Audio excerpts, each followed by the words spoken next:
Hello, my name is Kathryn Nelson, and today my paper is Culture, Climate and Change, the World Reimagined. Culture can be understood as a person's customs, beliefs, behaviour and their way of life.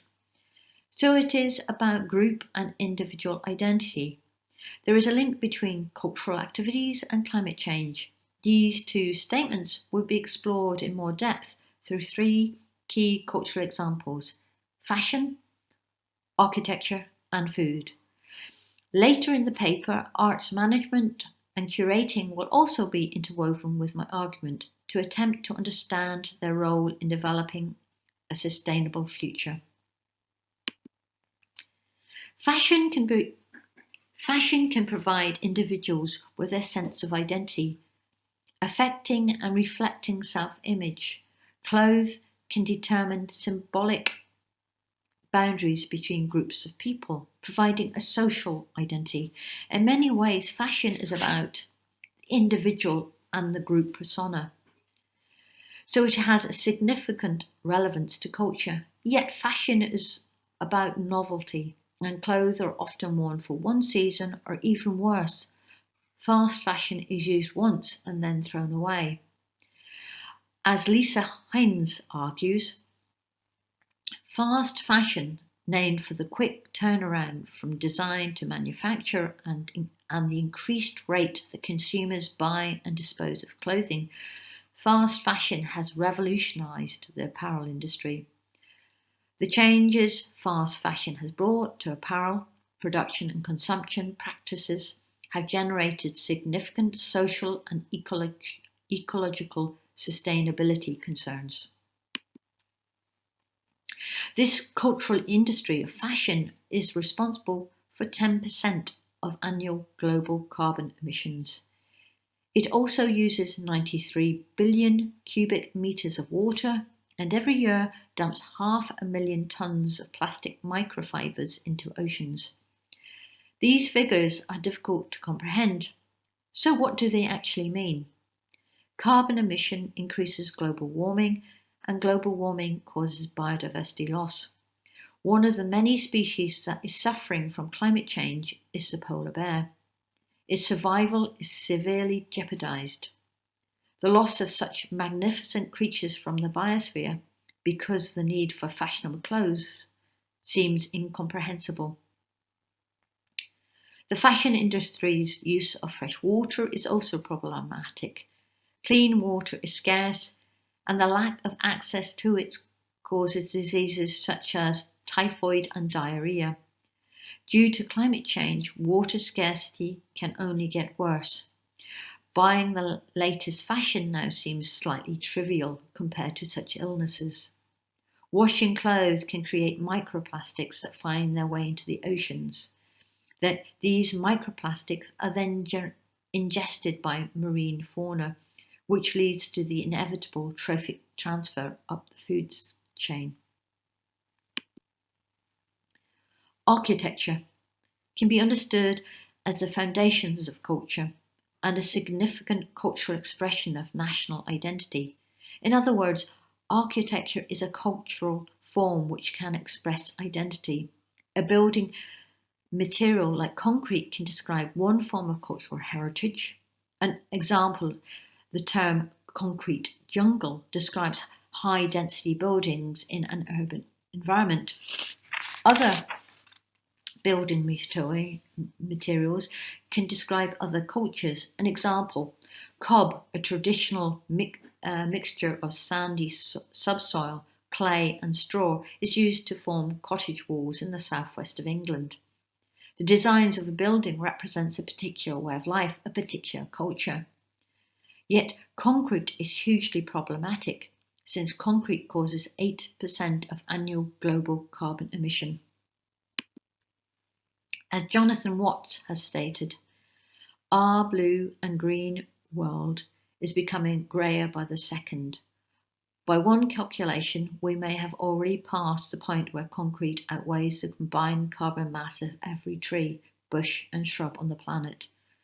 Our built environment is, in these terms, outgrowing the natural one.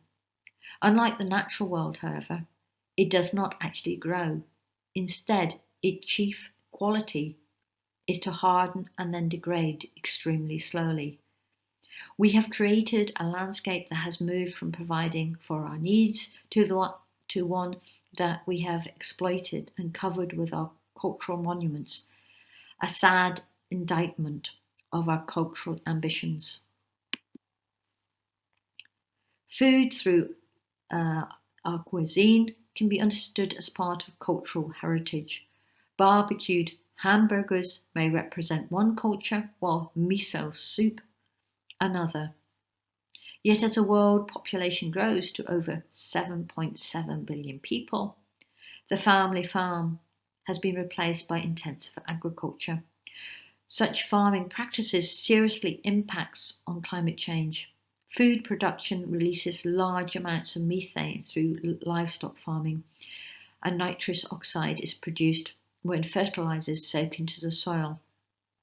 It has been reported that 33% of greenhouse gas emissions come from agriculture. The carbon sink of the great forests are also being lost due to the need for more agricultural land to feed the world's ever-growing population. Crops are sprayed with pesticides to kill weeds, insects, and other species. These so-called weeds can be fragile plants like early purple orchid and rest harrow. Insecticide is often not specific in what it kills, so that bumblebees, ladybirds, and butterflies can all die. The countryside is denuded of vibrant life. These chemical toxins can move up the food chain, impact on other creatures, as described by Rachel Carson in her book Silent Spring. Over increasingly large areas of the United States, spring now comes unheralded by the return of the birds, and the early mornings are strangely silent, where once they were filled with the beauty of birdsong. This sudden silencing of the song of birds, this obliteration of the colour and beauty and interest they lend to our world, have come about swiftly, insidiously, and unnoticed by those whose communities are as yet unaffected. Food production also causes overfishing and other exploitations of nature. Fish stocks throughout the world's oceans and seas have damaged marine communities. These effects of overexploitation have been magnified indirectly due to the removal of species that are ecosystem engineers. Examples of marine ecosystem engineers are coral, oysters, and seaweeds, which provide anchorage and refuge from predation from other species. These marine ecosystem engineers can be damaged through poor fishing practices, for instance, the use of trawl nets that rip up the seabed. Our need to feed the growing human population has caused huge environmental damage. The three cultural embodiments of our contemporary world create over 50% of the world's carbon emissions, yet clothes, food, and shelter are needed, so the problem cannot be simply fixed. It requires multiple agencies to work together. Perhaps a transformation in our cultural practices must be taken to begin to mitigate against this global disaster. Culture can assist in many ways, since, as Raymond Williams theorized, it is a way of life. Yet culture, when tied to the arts, is multifaceted. Culture through the arts can be used to inform and guide as well as create answers. Curators and arts managers must begin to play their part, promote work that engages with both the public and the natural world, endorse art that highlights the global environmental crisis. After all, the arts inhabit the great museums, galleries, libraries, and concert halls, and the arts are also integral to common culture. The arts are paradoxical, since they can give freedom to explore ideas and concepts, yet as Pierre Bourdieu argued, a person's artistic taste classifies them. This classification is restrictive. Freedom is gone, replaced by servitude of ideas of class. Yet to bring the argument full circle, class is nothing more or less than a way of life in a particular culture. Therefore, our way of life informs what we like, and if our way of life or culture is rebalanced towards one of sustainability, the world through culture can be reimagined. Curators and arts managers must provide a platform for discursive engagement with the natural world. To explore these ideas further, I will conceptually compare culture and its related discipline of the arts and education to an ecological community. Culture, the arts, and education are highly dependent on knowledge transfer rather than energy flow. Rather than energy flow in the food web, knowledge flow will be addressed in this theoretical model. The model may appear too scientific when applied to something as wide-ranging and intangible as culture, yet complexity can arise, for instance, in trophic levels of ecological communities, which are far more sophisticated than could be shown. The importance of non-living elements like rock, water, and light are also not included in the model. Similarly, cultural influences like politics, history, and language are also not shown. The model does not attempt to explain all nuances of the cultural sphere, but rather, like an abstract painting, highlights only certain key areas, allowing for individual interpretation. The model identifies linkages and demonstrates how a change in one node can affect the whole. The trophic levels within a food web can be understood as decomposers, plants, herbivores, and carnivores. The decomposers are especially important since they put energy back into the ecological community. In my model, I've used curators and arts managers together with education and the arts as decomposers. After all, the arts and education at their best reuse knowledge, recreate it afresh, providing new insights and ideas. They can also reflect the current culture. Next are the plants that sustain all life, capturing the essential minerals of the soil and the energy of the sun. In the model, I have compared plants with the necessities of life, such as clothing, food, and shelter, are seen as part of a cultural life, fashion, cuisine, and architecture. Next, in the trophic level, are the herbivores. I have linked them to the way of life. I have separated the way of life from culture, although they are two sides of the same coin. A person's way of life is an extremely broad concept, whereas culture, although broad, is often referred to in a narrower, more defined way. Culture is often understood as denoting aesthetic, musical, and linguistic taste. And in the model, culture has been compared to the carnivores. The reimagined cultural web is now ready to explore. Initially, I will look at an unsustainable culture which exploits the environment, the worst possible future.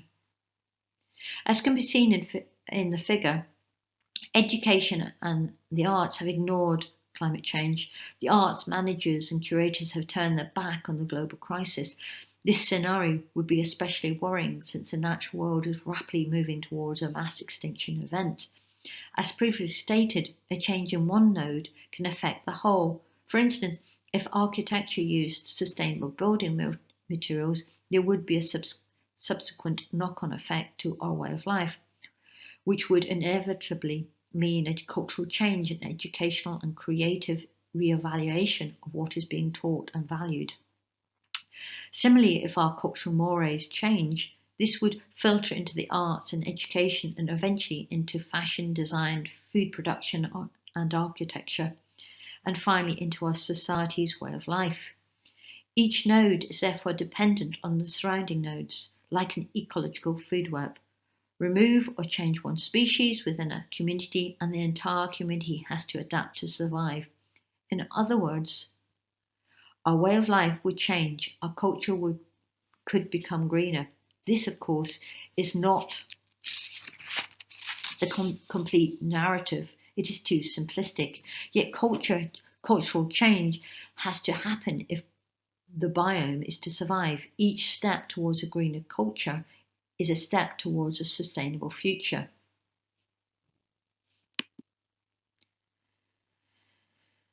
I will now look at an environmentally sustainable culture which nurtures the environment, the best possible future. In this model, culture nurtures the environment. Our way of life is sustainable, clothes are recyclable, food is produced organically, and our towns and cities are built using eco-friendly materials. This utopian culture is obtainable if our society engages with a greener ideology. For example, if curators and arts managers provide narratives that respond and engage with the environmental crisis. The fashion industry may attempt to become part of a sustainable culture which cares more about the environment. As Melina Wilkinson states, some labels are showing how fashion can put the planet first. She presents clothing brands that are made from organic fabrics or bio-based fibers, fashion created from recycled textiles, plastic bottles, discarded fishing nets, and that use non-toxic chemicals and natural dyes. These steps forward into a sustainable future are admirable, but there still needs to be a change in the behaviour and attitude of the consumer. Architecture and planning can also develop sustainable credentials. The city of Barcelona plans a sustainable development through enlargement of low traffic zones, increased green spaces for pedestrians, and 33 hectares of tree-lined green axes throughout this central example district. Such greening of cities can provide space for plants to purify and oxygenate the air through the development of semi-natural habitats, promote green energy use, and develop sustainable waste management. As Eric Gumsey-Bohenthin and David Barton state, conserving and restoring ecosystems services in urban areas can reduce the ecological footprints and the ecological debts of cities while enhancing resilience, health, and quality of life for their inhabitants. This restoration of nature into urban spaces is vital to combat global warming, as is the repair of land originally used for intensive agriculture. Rewilding of intensive agricultural land has been achieved, for instance, at the 3,500-acre Knepp estate in West Sussex. Knepp was once a conventional dairy and arable farm, but the Dutch ecologist Frans Vera inspired the owners Charlie Burrell and Isabella Tree to rewild. Free-roaming domesticated farm animals mimicked the grazing habits of extinct species. The estate has even been financially successful. It would appear that nature in all its wonderful glory can help make a profit. Peacock butterflies, spider webs, and song thrushes can live in harmony with farming. Fashion, architecture, and food production are all developing solutions to climate change. Yet I would argue this is not enough, since our cultural philosophy must change. The arts and education must adapt to provide people with an emotional and caring attachment to the natural world. The arts managers and curators can lead the way, promoting a new vision for the future. This reimagined world is dependent on all changes in all nodes. The arts can be considered a paramour of change. Therefore, in many ways, curation is vital in this reimagined society. Without active arts managers and curators that look beyond the current norms, culture will not sufficiently change, and the result is our natural environment will die.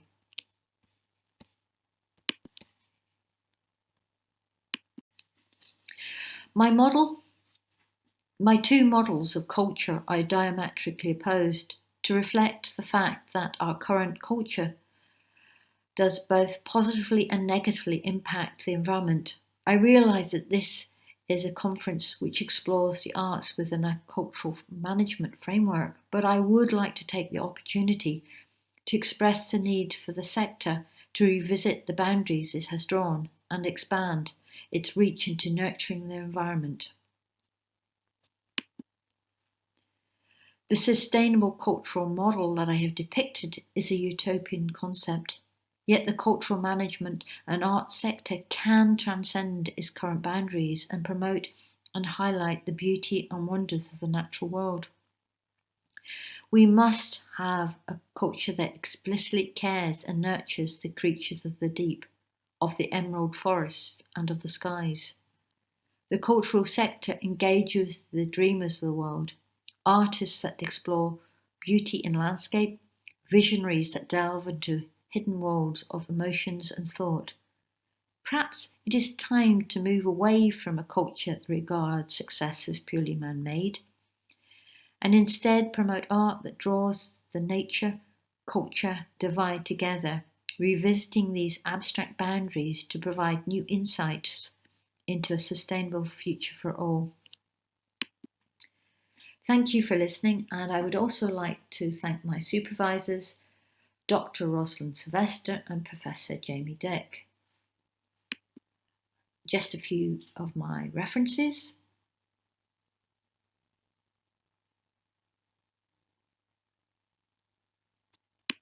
And a few more. Thank you again.